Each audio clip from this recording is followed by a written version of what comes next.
Night falls hard on Capri. The cliff line is a broken jaw biting into the Tyrrhenian, and somewhere above the spray, a ring of lamps is starting to burn. Wind prowls the colonnades, the scent of salt mixing with olive smoke. If you stand quietly at the edge of the terrace, you can hear the island breathing caves, taking in the tide and letting it go, a hidden lung beneath a palace of stone. This is where a Roman emperor chose to vanish. And this is where rumor learned to swim. Tiberius did not leave Rome. He receded from it, like a tide that never returned. He chose an island girdled by sheer rock, reachable by a single narrow landing, a fortress at the world's edge that suited a man who had grown to mistrust applause. The sources say he liked Capri precisely because the cliffs kept people out as surely as walls keep prisoners in. It was an emperor's dream and a historian's curse. Privacy so complete that the only things that could cross the water freely were supplies and stories. And so the stories came. They came wrapped in the language of moral outrage and sharpened with satire. In Suetonius's telling, the island fills with chambers whose walls teach what the body might perform, with groves where attendants costumed as woodland spirits did the soliciting, and with entertainments curated to revive an aging sovereign's appetite for distraction. He even preserves the nickname the Romans muttered for Capri's pleasure grounds, the Old Goat's Garden, a taunt that makes a pun of the island's very name. Capri becomes a stage set, and the emperor, the most watched man in the world, conducts his life in the only place where he cannot be seen. What follows in our sources are accusations that modern listeners cannot hear as mere gossip. They concern exploitation and cruelty, the strong preying upon the powerless in ways that cross the boundaries we draw to protect the young. We will not rehearse those lurid details here. It is enough to say that Suetonius writes them down to be shuddered at, and that later generations repeated them because scandal is a coin that never loses its shine. Whether every claim is true is a different, harder question, one we will keep asking as we descend, level by level, through the palace of whispers on this rock. Before we walk further, a guide rope. Our path runs between evidence and imagination. On one side, Suetonius's 12 Caesars, a thicket of anecdotes harvested decades after Tiberius died, with a biographer's appetite for character studies that stick.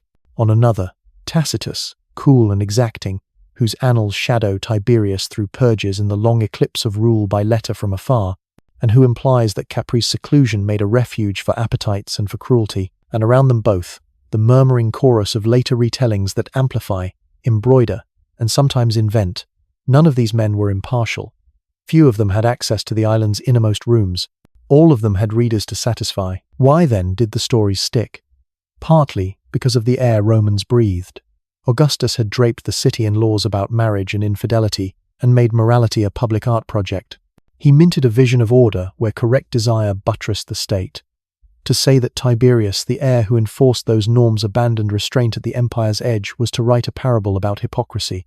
It is no accident that Capri is not just a place in these tales. It is a mood, the empire's conscience turned seaward, the capital's gossip hardening into indictment, across blue water it would never cross. Capri also invited myth by design.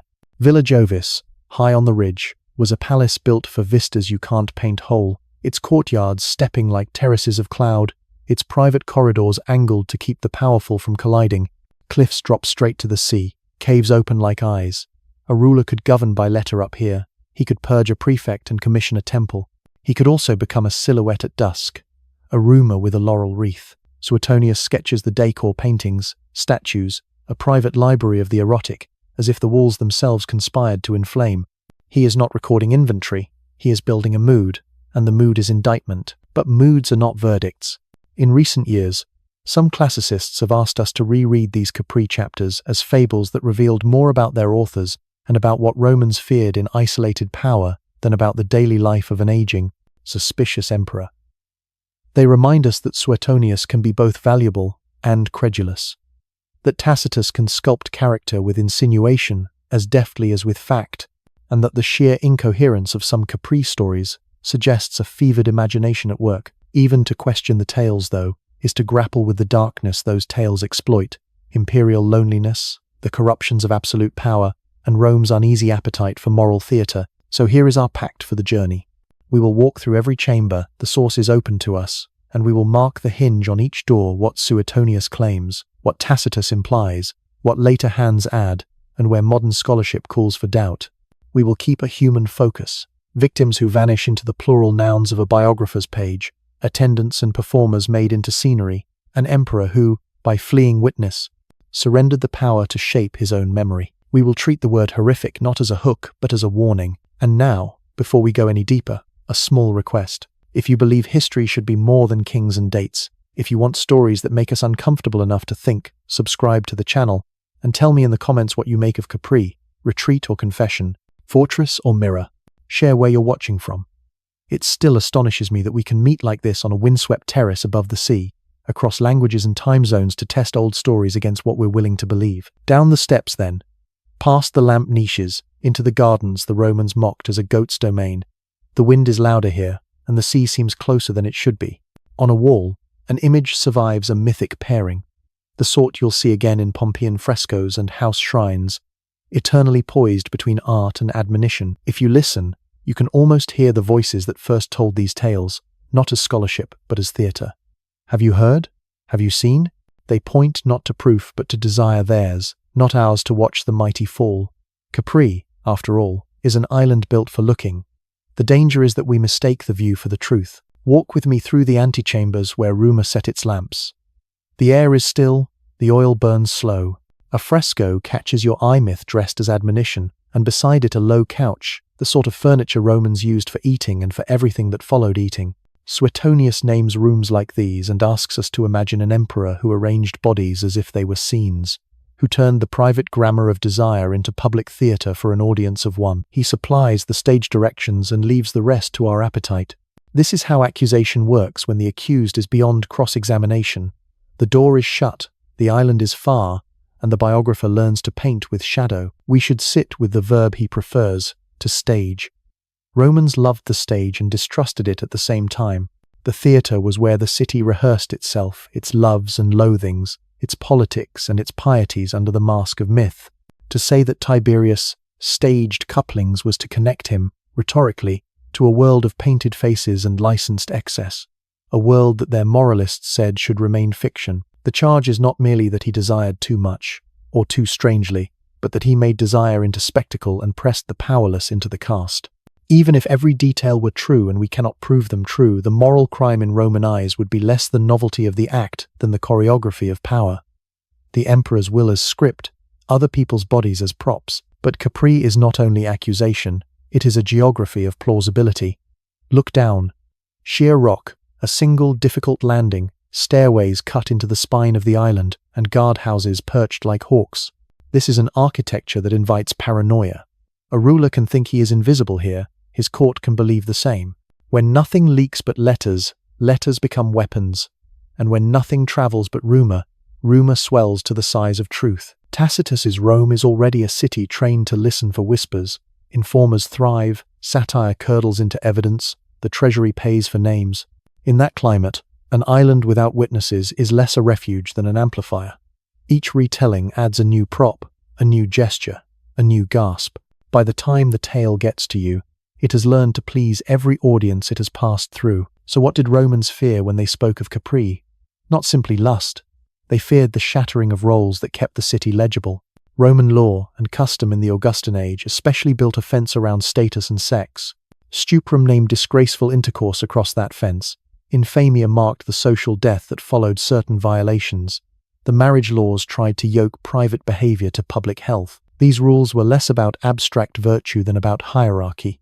Free versus unfree, citizen versus non, child versus adult, elite versus everyone else. The emperor was supposed to be the guardian of the fence. To say he broke it, repeatedly and with ceremony, was to say the city itself was unguarded. Here the law becomes stagecraft as well. Imagine a senator's whisper turning into a complaint becoming a dossier, the dossier swelling with tidbits collected by men who made a living accusing. Not every charge concerned the bed.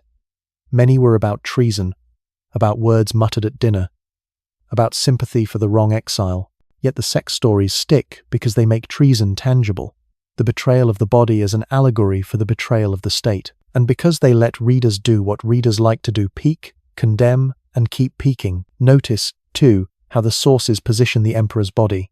In public art, the imperial body is marble, composed, armoured in virtues, almost inhuman in its smoothness. In the Capri tales it becomes porous, greedy, aging, fallible. The contrast is part of the indictment. A city that worships virtus manly excellence tied to self-command needs its tyrants to lose command visibly, hence the insistence on choreography. Attendants trained to anticipate, settings curated to instruct, music and myth layered over flesh. If this sounds like theatre, it is because theatre was the empire's mirror. The emperor is not just alleged to have desired, he is alleged to have directed desire, which in Roman moral algebra is the opposite of ruling. We should ask who gains from this drift toward dramaturgy. Biographers, yes, their pages sell when they scorch, but also the political class who survived Tiberius by learning to curate their own innocence. If the island becomes a sink for vice, the capital gets to purify itself by pointing. All the city's anxieties about Greek luxury and Eastern softness, about artists who bend gender and diners who forget restraint, can be ferried offshore and dumped on a single head. The Romans even had a verb for that kind of moral outsourcing: to caprify, to hang figs on wild stock so that they swell. Capri becomes the wild stock. The stories swell, and yet, inside the polemic, human lives move. The servants and entertainers named in passing do not speak in the histories. They appear as plural nouns: crowds, troops, youths, attendants, and then they're gone. The island lets writers flatten them into scenery. A responsible reading pauses here. If any portion of the allegations reflects reality, then behind every anecdote is an asymmetry so steep that consent cannot be presumed. An emperor's preference is not a private thing. It is a policy with flesh and blood outcomes for the people within his reach. That truth holds whether you take Suetonius at face value or read him as moral theatre. Either way, the harm is real, or the harm is fantasized for effect. Both indict the culture that produced the tale. Roman satire sharpens the blade. Poets adopt the voice of the outraged friend, the injured husband, the weary moralist.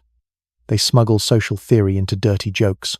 To read them alongside the Capri allegations is to recognize the same toolkit: exaggeration as instrument, stereotype as shortcut, the list of indecencies piling up until laughter turns to disgust. The past loves to watch. It tells itself it is watching to learn. We must watch our own watching. Spectacle is a solvent. It can dissolve sympathy and leave only the thrill of condemnation. Now return to the rooms. Notice how often water appears: the island's cisterns, cliffside pools, the sea itself rising and falling in the coves below. Water in Roman literature is a moral barometer. Baths are places where boundaries blur. The sea is a place where identities slip, where Romans meet Greeks and come home changed. In the Capri tales, water is a stage light. It makes skin gleam. It hides the drop below. It turns the edge of the terrace into a metaphor. The biographers know exactly what they're doing. They drape their indictment in sensuousness and then blame the emperor for the mood they've made. If that feels familiar, it is because sensational histories still work that way. They offer the reader a velvet curtain and let the reader decide how far to part it. Yet Capri's secrecy alone cannot explain the legend. There is also the problem of time. Our principal sources write decades after the reign. They are excavating a memory already layered with grievance: executions in the capital, trials that smelled like vendetta, the rise and fall of Sejanus, a long stewardship conducted by letter from an island ridge. Their Tiberius is the sum of those shadows. When they arrive at Capri, they do not report, they arrange. And when later readers arrive at Capri through them, we inherit their arrangement and their satisfaction in it. So where does that leave us? With allegations we cannot prove, but cannot easily dismiss. With a city that turned morality into theatre and theatre into evidence. With an emperor whose withdrawal created a vacuum that stories rush to fill. With a warning about how easily outrage becomes entertainment. If you feel the push and pull, revulsion, pity, curiosity, doubt, you are standing exactly where Rome wanted you. In the gallery, ticket in hand, waiting for the curtain to rise. We will not lift that curtain further here. What matters next is why the script hardened when it did, who directed the later acts, and what other props, coins, tokens, laws, letters have been pulled onto the stage to make the legend look inevitable. Capri taught Rome how to talk about power in the language of appetite. Rome, in return, taught posterity how to confuse rumor for proof. The third act begins in the capital, under brighter lights. From the terraces of Capri, the empire looked small, and Tiberius learned to rule by echo. Orders travelled as ink, replies returned as courtesies, silences, and rumors fattened in transit. In that long-distance monarchy, one figure swelled until he seemed to fill the halls themselves. Lucius Aelius Sejanus, the praetorian prefect who rose from the equestrian class to become Rome's gatekeeper. Senators petitioned him the way petitioners once petitioned the princeps. He arranged audiences, rationed access, rewired loyalties. Tacitus describes a city trained to listen for footfalls in the corridors of power and to read the emperor's will through the man who stood nearest the emperor's guard. That is the political scenery behind Capri's darker legend: a sovereign who governs by letter, a minister who governs the letters, and a capital that turns fear into theatre. Sejanus's ascent was neither sudden nor secret. He consolidated the Praetorian cohorts into a single fortified camp, brought the watchdog to heel, and then taught it new tricks.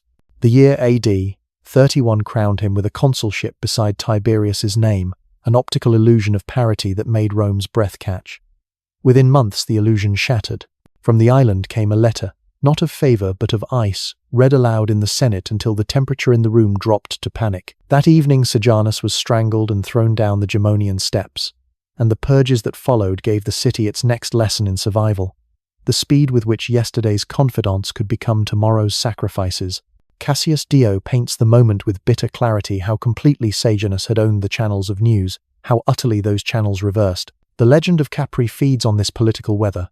Horrific practices make sense to readers primed for treason trials and informers, for a princeps who prefers cliffs to forums, and a prefect whose shadow stretches from the guard camp to the Senate house. When justice is conducted by letter and death, warrants by rumor, every private sin looks like a public policy. Tacitus's pages from these years pass a grammar of fear Maesta's accusations, senators volunteering loyalty as if it were a bodily fluid, an emperor who withdraws and therefore magnifies himself by absence. Capri becomes not just a setting for appetite, but a metaphor for remoteness, for power that cannot be seen and so is imagined. Now to the token economy of desire, the small brass or bronze discs that modern taste has delighted to call brothel money spintriae, erotic tokens stamped on one side with a sexual tableau and on the other with a numeral. The timeline is suggestive.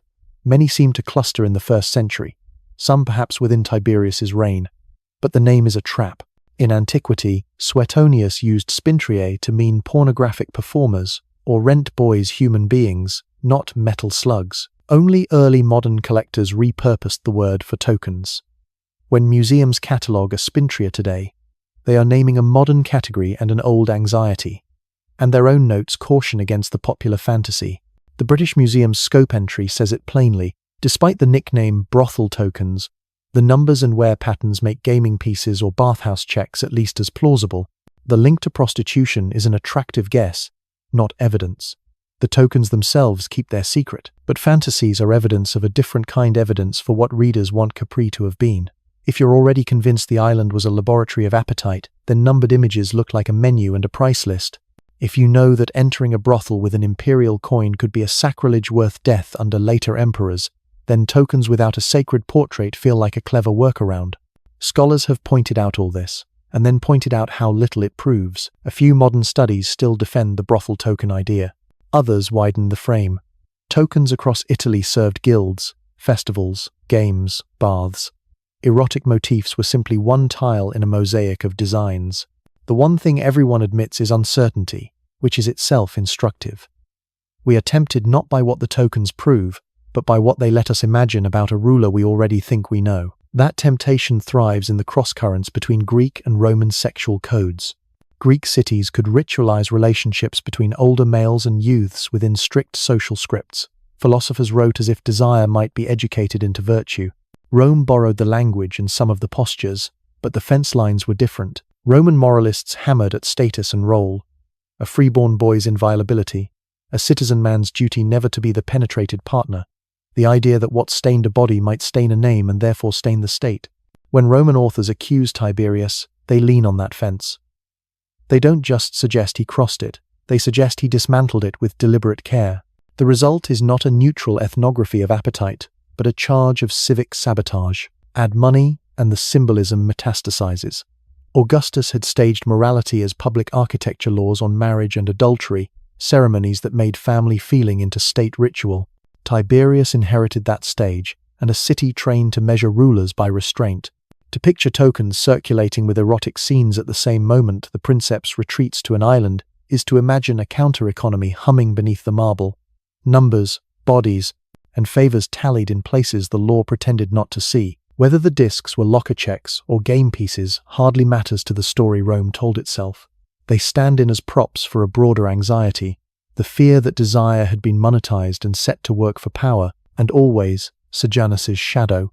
For years he functioned as the island's extension into the city, a voice that carried the cliffs into the curia.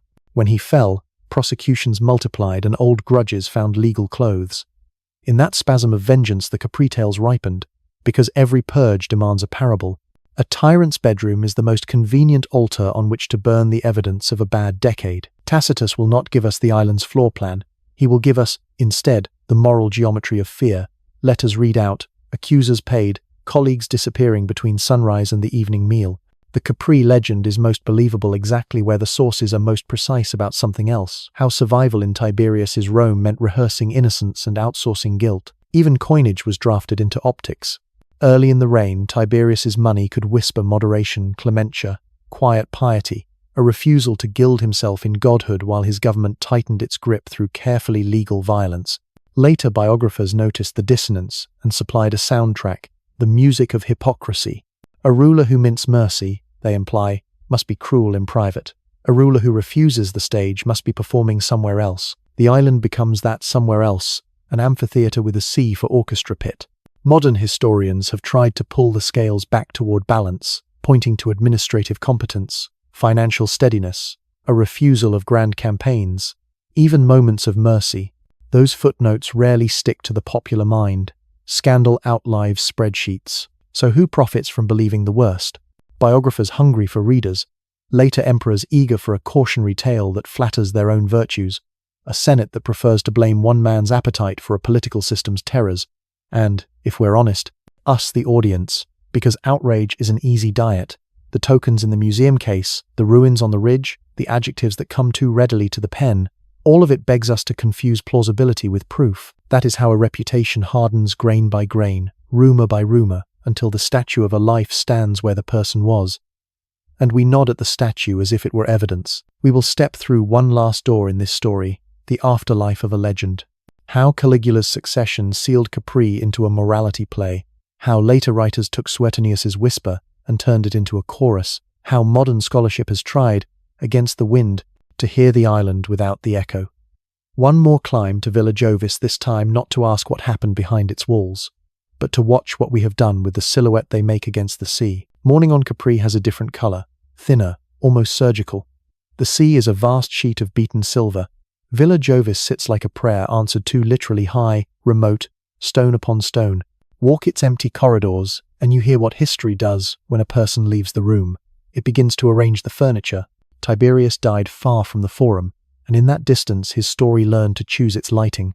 The first curator was succession. Gaius Caligula to us stepped out of the island's shadow with the kind of applause that greets a survivor. He had been a presence on Capri. He knew where the echoes started. When his own reign turned brutal, the audience looked backward and decided the prologue had been darker still. The moral geometry is tidy. A wicked island breeds a wicked heir. That is how legends secure themselves, by offering a cause that flatters our need for inevitability. The second curator was the Senate. Grudges aged like wine in marble cities, and Tiberius left Rome with a palate full of them. He had let Maiesta's trials multiply. Men who had learned to survive by accusation learned just as quickly to survive by retrospect. In the years after his death, the class that writes histories wrote a kind of absolution for itself. Their pain was real. Colleagues condemned, estates seized, the nightly terror of footsteps at the door. But absolution needs an altar, and the Capri legend supplies one large enough to hold a decade's worth of fear. If the emperor on the cliff was a monster in private, then the public terrors can be filed under necessity or fate. Tyrants make tidy scapegoats. They shrink complicated systems of complicity into a single human silhouette. The island becomes a trash fire on the horizon. The capital warms its hands and calls the heat morality. Biographers completed the set. Suetonius arranged character as if it were a cabinet of curiosities, each emperor pinned and labelled virtues, vices, particulars of appetite.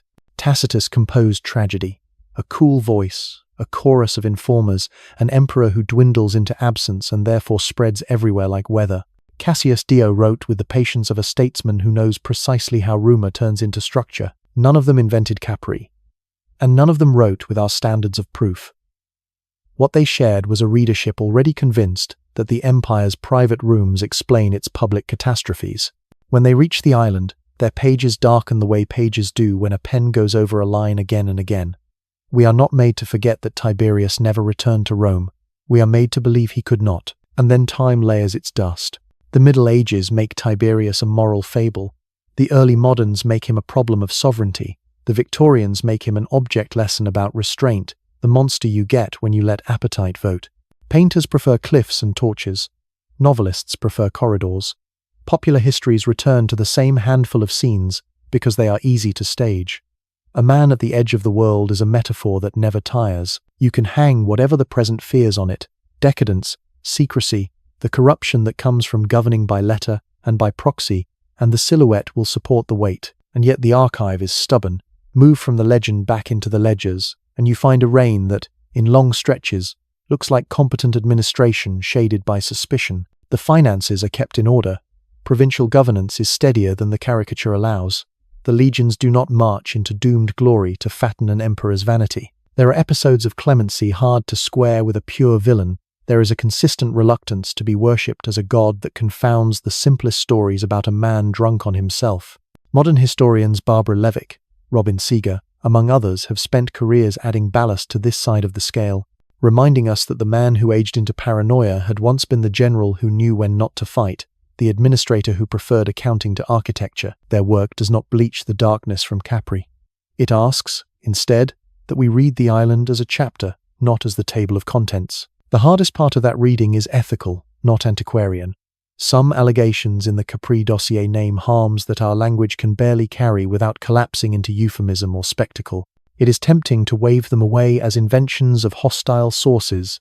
It is just as tempting to repeat them with a shudder and call the shudder analysis. Both temptations are evasions. A responsible story keeps two truths in the same frame: that ancient authors love to prosecute the powerful through the bedroom, and that power really does turn people into instruments. Even if the most lurid pages are theatre, the theatre tells us what Rome was willing to find entertaining, and that is its own indictment. Even if some of it happened, the grammar of domination that made it possible is older and larger than any one man on a cliff. When we talk about horrific practices, we should mean the system first and the sinner second. There is also the problem of silence. The victims in these stories, if there were victims, are the only people who do not get to write them. We read plural nouns and furnished rooms, and a list of acts that flatten the living into props.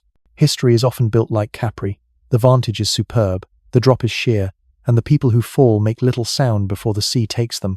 To narrate the past without reenacting its erasures is a near impossible discipline. It requires turning the camera away from the terrace now and then, toward the households that learn to read the weather of palace favor, toward the small economies that grow wherever power needs silence, toward the people whose names are not in the index but whose bodies absorb the consequences of decisions made in marble rooms. Return at last to Villa Jovis. A wall remains, a cistern, a flight of steps that reaches a blank sky. Tourists stand where the triclinium might have been and take pictures of light on water. If you squint, you can see why an exhausted sovereign might have preferred this to the Senate's stagecraft. If you listen longer, you can hear what we have made of his preference. A cautionary tale for every age that wants to believe governance is a simple equation with character on one side and outcome on the other. Tiberius is useful precisely because he complicates that math. He was effective, and he was feared. He was private, and he became notorious. He fled spectacle, and he was made into one. That is not absolution. He was effective. It is a warning about the stories we like most, the ones that pit a single dark heart against an injured world. So what do we do with him? We read him, and we read the people who read him. We keep the island's wind in our ears while we turn the pages, a reminder that evidence is always a little colder than we want it to be. We resist the cheap clarity of legend, even when legend carries the satisfaction of punishment. And we ask better questions in the present. Who controls the rooms we cannot see? Who profits when scandal stands in for policy? Who disappears into the plural nouns of a report? Capri is a view. It is not, by itself, a verdict. If this journey left you with more questions than answers, good, that is the correct number for history. Tell me in the comments what you make of Tiberius's afterlife. Which parts feel like court transcript, which parts like theatre poster, and which parts like a mirror we're holding over our own time. And if you want more stories that press rumor up against the glass of evidence until both leave a trace, subscribe. We have other islands to visit, other silhouettes to test against the light.